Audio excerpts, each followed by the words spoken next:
আমাদের জীবনে দুঃখ কষ্ট আসলে জীবনকে ত্যাগ করতে হয় না, বরং জীবনকে অতিরিক্ত কিছু সুখ শান্তি দিতে হয়, যাতে জীবনের দুঃখ কষ্টগুলো তাদের ক্ষমতা হারায়।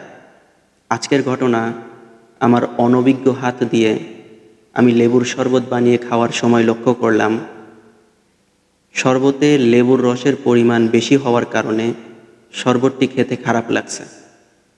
এমত অবস্থায় আমি পুরা শরবতটাকে ফেলে না দিয়ে আমি শরবতের মধ্যে অতিরিক্ত কিছু চিনি যুক্ত করে খেয়ে দেখলাম শরবতটি খুব ভালো লাগছে।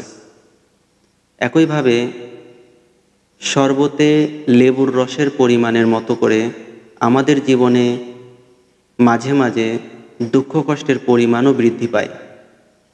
এমন সময়ে আমাদের জীবনে কোনো কিছু ভালো লাগে না, আর ডিপ্রেশনে ভুগি।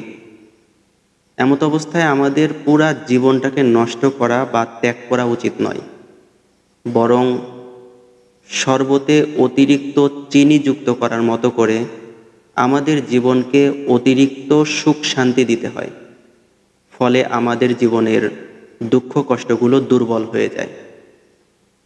ফলাফলস্বরূপ আমাদের জীবনের ভালো লাগার পরিমাণ বেড়ে যায় এবং খারাপ লাগার পরিমাণ কমে যায়। এভাবে আমরা চাইলে আমাদের জীবনের ভালো লাগার পরিমাণ বৃদ্ধি করে আমাদের জীবনকে আরও বেশি সুন্দর এবং শান্তিদায়ক করতে পারি।